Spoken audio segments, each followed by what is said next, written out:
The year was 1981. The U.S. Open had just ended. The greatest tennis player on the planet walked off the court, skipped the trophy ceremony, ignored the press conference, and went straight to the airport. No farewell, no explanation, just gone. He was 25 years old. He had 11 Grand Slam titles.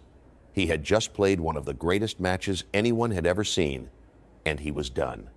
Who does that? Who walks away from the top of the world? The answer tells you everything about why Bjorn Borg is still the greatest tennis player of all time. The story of Bjorn Borg does not begin on a tennis court. It begins at a table tennis tournament in Södertälje, Sweden, where his father, Rune Borg, won first place. The prize? A tennis racket. Rune handed it to his 9-year-old son, and the next day, Bjorn was already hitting balls against the garage door for hours at a time. No coach, no academy, just a wall, a racket, and a kid who refused to stop. By 13, he was beating Sweden's best under-18 players. By 15, he was representing his country in the Davis Cup. The trajectory was unlike anything Swedish tennis had ever seen. But here is the detail most people overlook. When Borg was young, his technique looked wrong by every standard of the time. His strokes were jerky, unorthodox, almost rough. His coach, Lennart Bergelin, stepped in not to fix them, but to protect them. Bergelin warned everyone around the young Borg, do not change a single thing. That decision turned out to be one of the most important in tennis history. Borg himself once said, "When I was 8 or 9 years old, I had 2 dreams. One to be part of the Swedish Davis Cup team, and the second to play on Wimbledon center court." He achieved both. And then he went far beyond them. To understand what Bjorn Borg did to tennis, you need to understand what tennis looked like before him. In the 1970s, the dominant style was serve and volley. You served hard, rushed the net, and finished the point quickly. Baseline play was considered passive. Topspin was used occasionally as a trick shot. And a two-handed backhand? Most coaches considered it a technical flaw, something to be corrected, not developed. Borg did all 3.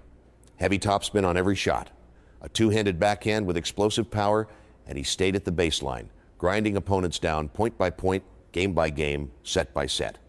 He once explained his own philosophy in remarkably clear terms. My ground strokes are so wristy that it would be impossible to control a ball aimed for the baseline with regularity. I do get depth, however, by using murderous topspin. The tennis world called his style unorthodox. What they failed to see was that it was the future. Within a decade, the two-handed backhand went from a curiosity to the standard choice for baseliners across the entire tour. A shot the establishment had tried to eliminate became the defining weapon of a new generation. Tennis Abstract put it plainly in 2022. The preferred tactics these days are absolutely more Bjorn than Johnny Mac. More than any player of his era, Borg offered a glimpse of the future. He did not just play tennis differently. He rewrote what tennis could be, and every rally you watch today carries a piece of his fingerprint. Between 1978 and 1980, Bjorn Borg did something no man in tennis history has ever repeated. 3 consecutive years. 3 consecutive French Open titles. 3 consecutive Wimbledon titles in the same year, every single time. The Channel Slam winning Roland Garros and Wimbledon in the same season is considered by Wimbledon officials as the most difficult double in tennis. The 2 tournaments are played on opposite ends of the endo, surface spectrum. Clay is slow, high bouncing, and rewards endurance. Grass is fast, low bouncing, and rewards aggression. Winning both in the same year requires a player to be genuinely elite on 2 completely different courts. Borg did it 3 times in a row. His overall Grand Slam match winning percentage stood at 89.8%, a record that has never been broken in the Open era. At Wimbledon alone, he won 92.7% of his matches across 9 years of competition. During those 3 dominant years, his opponents were not weak. Jimmy Connors, Vitas Gerulaitis, Roscoe Tanner. These were legitimate champions at the peak of their own careers. None of them could stop him. Romanian legend Ilie Nastase, who faced Borg firsthand, summed it up with one sentence that has never been forgotten. We're playing tennis, and he's playing something else. That was not an era of weak competition. That was one man operating on a level the sport had simply never seen before. There is a story about Bjorn Borg that most people have never heard. When he was a teenager, he had a temper. He slammed rackets. He argued with officials. He let his emotions run wild on court. The Swedish Tennis Federation responded by suspending him from the Davis Cup for 1 year. That suspension changed everything. Borg made a decision that very few athletes at that age are capable of making. He would never again show emotion on court.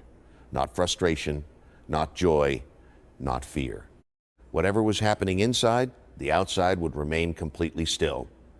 He built a wall between his feelings and his face, and he never took it down for the rest of his career. The result was a player opponents found almost impossible to read and even harder to unsettle. His resting heart rate during his playing years was measured at 35 beats per minute. For context, the average adult sits at 60 to 100. Elite marathon runners typically reach the low 40s. Borg's body was operating at a level of calm that bordered on the extraordinary. And when matches went to 5 sets, that calm became a weapon. He won 26 of his 32 career 5-set matches, including 11 of his first 12, all before his 19th birthday. John McEnroe, who knew Borg better than almost anyone, spoke about this quality in the HBO documentary McEnroe, Borg, Fire and Ice. He had this thing about him that was inexplicable. Certain people have this incredible aura that I can't explain without having to do anything. It's like he got into his Superman outfit. I did try and practice just for fun to be like that, but I couldn't do it in practice, so I wasn't going to waste my time in a match trying to be like he was. Borg himself described what he believed separated the great from the greatest. The toughest thing for a tennis player is mentally, psychologically. Tennis, you're by yourself. You have to have it in your personality that you can handle these situations. I think that's the difference between being number one. The ice on the surface was never emptiness. It was control. And control in tennis is everything. On July 5th, 1980, Bjorn Borg and John McEnroe walked onto center court at Wimbledon for what would become the most celebrated tennis match ever played. Borg was the 4-time defending champion. McEnroe was 21 years old, ferociously talented, and hungry to dethrone the king. The contrast could not have been more complete. One man stood still and silent between points. The other argued with chair umpires, challenged line calls, and wore his emotions like a second skin. For 3 hours and 53 minutes, they produced something the sport had never seen. The first 2 sets were back and forth, each man finding his rhythm in turns. By the 4th set, Borg was serving for the championship. He had match point. The title was within reach. And then McEnroe refused to yield. What followed was a tiebreak that lasted 22 minutes. 18 all. McEnroe saved 5 match points. Borg saved 6 set points. Every single point felt like the last point of someone's career. The crowd at Wimbledon sat in absolute silence between shots, then erupted on every rally. NBC broadcaster Bud Collins, watching from the commentary booth, reached for the only comparison that felt adequate. There was an old guy named Homer who wrote all about that tiebreaker, who called it the Odyssey. McEnroe won the tiebreak, and in that moment, most people assumed Borg was finished. They were wrong. Borg later admitted, "I thought maybe he will end up winning the match." But what happened next defined his legacy more than any title he ever won. He went out for the 5th set and won 28 of 29 points on his own serve. The Iceman did not crack. He got colder. McEnroe could only watch. After the match, he said, "At this rate, I don't know when he'll ever lose here." Standing on center court, having just survived the greatest tiebreak in the history of the sport, Borg spoke with rare directness. "That is my biggest ambition. I want to be remembered as the greatest." ESPN later ranked this match among the 10 greatest sporting events of the 20th century. Those who were there that day never forgot it. Those who were not wished they had been. Bjorn Borg did not just win tennis matches, he turned tennis into a cultural phenomenon. Before Borg, tennis was largely a sport of the privileged. Quiet applause, formal attire, polite crowds. Then a long-haired Swedish teenager arrived at Wimbledon, and everything changed. Fans, mostly young women, screamed outside locker rooms and chased his car through the streets of London. His Fila headband became a fashion statement. His Donné racket became a collector's item. The press called it Borgmania, and the name stuck. Ingrid Lofdahl-Benser, one of Borg's closest friends, described the scale of it simply, "He was like the Beatles, for goodness sake." But behind the hysteria was a rivalry that gave the sport its soul. Borg versus Jimmy Connors was the first great clash of the era, two baseline warriors with completely different personalities grinding each other down from the back of the court. Connors never pretended the rivalry was friendly.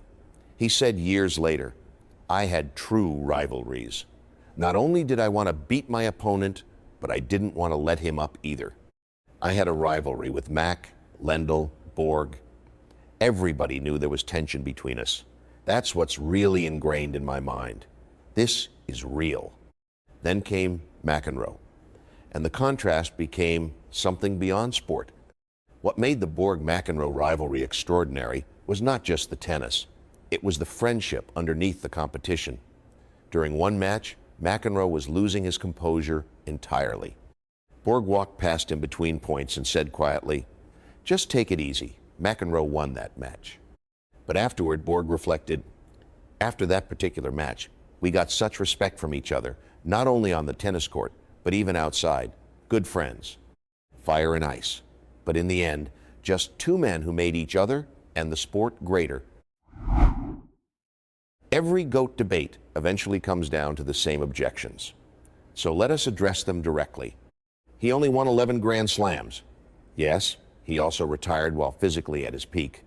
His final season showed no signs of physical decline whatsoever. Had he played until 32 or 33, credible estimates put his total somewhere between 16 and 20 slams. And no player in the history of the Open era has ever won a higher percentage of their matches at Wimbledon than Borg's 92.7%. He never completed the career Grand Slam. Arthur Ashe, who competed against Borg firsthand, had a direct answer for this. "I think Bjorn could have won the US Open. I think he could have won the Grand Slam, but by the time he left, the historical challenge didn't mean anything to him. The era was weaker.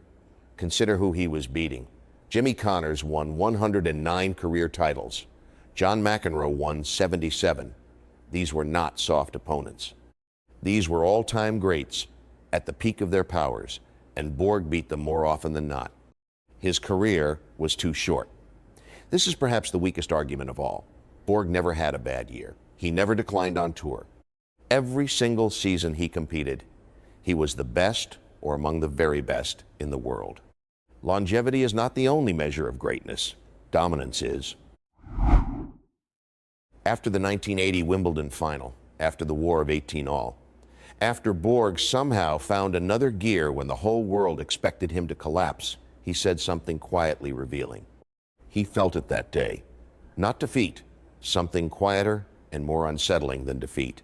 He felt his dominance beginning to slip. Most champions fight that feeling with everything they have.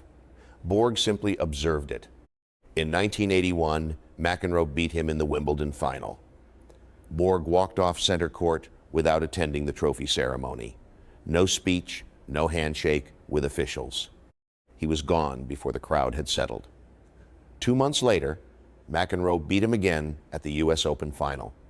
This time, Borg left the stadium before the ceremonies began and headed straight to the airport. What happened inside him during those months was something he could not fully explain at the time. Years later, he found the words, "And when I lost, What shocked me was I wasn't even upset. That was not me. Losing a Wimbledon final and not upset, I hate to lose. That sentence says everything. Borg did not retire because McEnroe was better. He retired because the fire inside him had gone out, and he was honest enough with himself to recognize it. He spoke openly about the cost of being number one. It's tough when you're number one. You don't have any private life. You can't even walk anywhere. I think that was one reason why I lost my motivation to play tennis. In 1991, he attempted a comeback. While every other player on tour was using modern graphite rackets, Borg arrived with his old wooden racket, the same kind he had used in his prime. He lost his first match and never returned to professional tennis again. It was not a sad ending. It was an honest one.